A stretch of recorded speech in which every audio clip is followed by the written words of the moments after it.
Hello, people of Our Lady of Perpetual Help.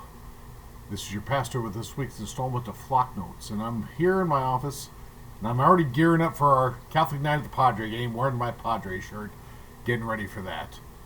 And also, too, just as I always say every week, please keep posted to the ads below me. Keep your eyes and ears attentive to the bulletin and to the announcements at Mass, so we could all plug into what's going on. And today actually is the 24th, the Feast of the Nativity of St. John the Baptist. But also, too, this is the ninth anniversary of my ordination to the priesthood. And so there's two things I'm celebrating today. The church is celebrating the Nativity of St. John the Baptist.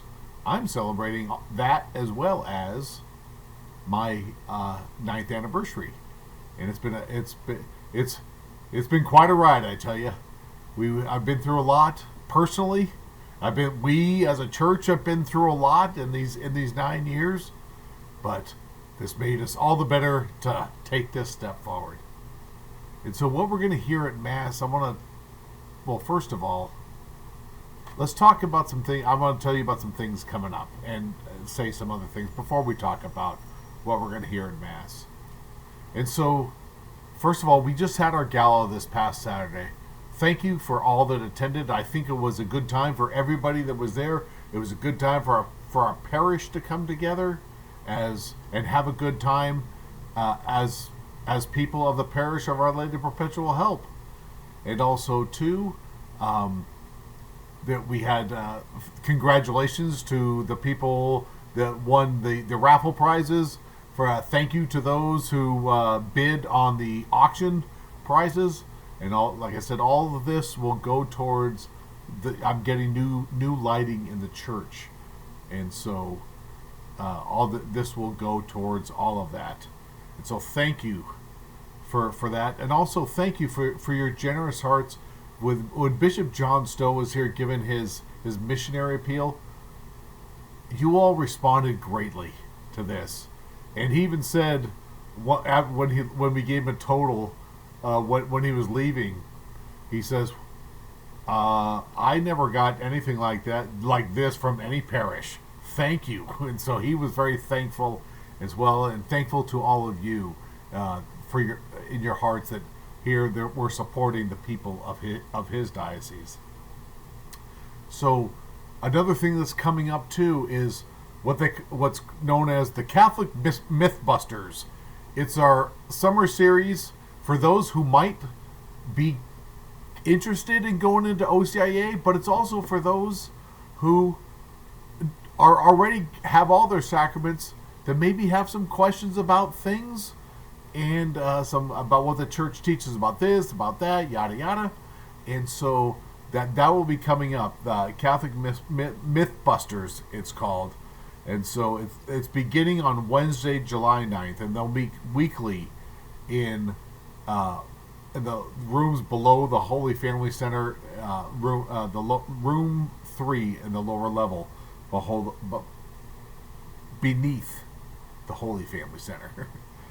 I'm trying to say things too fast. I'm getting myself tongue-tied here. And so also, too, know that we're having our youth ministry fundraiser, and our youth ministry is kicking off the summer with a fundraiser this weekend. So come support the youth as they raise money for the program this year. You'll find them outside church selling strawberries with cream, snow cones, and other delicious treats. Stop by and support them.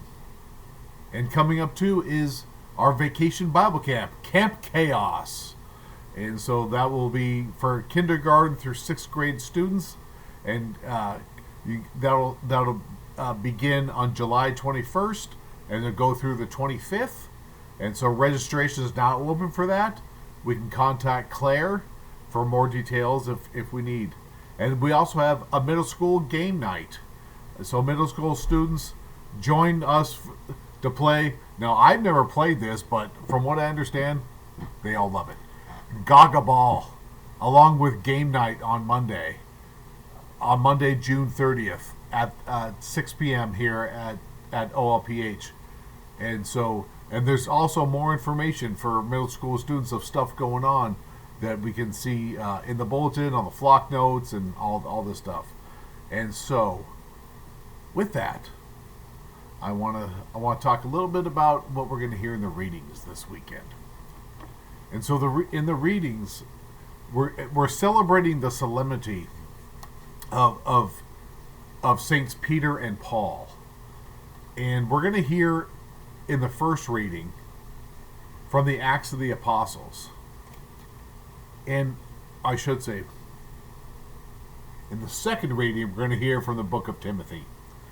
Now, the book of Timothy, Paul was writing to Timothy, and Paul was writing this because he knew his fate. He was in jail, and he knew that what he was going to be facing would be his death. And so he was grooming Timothy to kind of be a leader in the church. And so he started out his letter. This is in Paul's second letter to Timothy.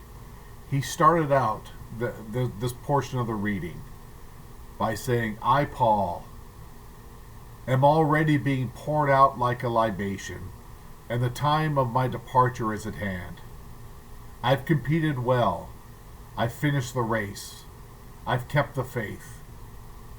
From now on, the crown of righteousness awaits me, which the Lord, the just judge, will award to me on that day, and not only to me, but to all who have longed for his appearance. And so, Paul, knowing that the end of his life was coming, he was still offering encouragement to Timothy and to those who would be receiving the letter. And he saw this with joy because he knew his earthly life might be ending, but his life in the life of God, in the kingdom of God, would go on for eternity. And so that's something I think we can all take a lesson from. I recently had an experience with a friend of mine who passed, who had this same type of opinion when I went to see him about a week before he passed.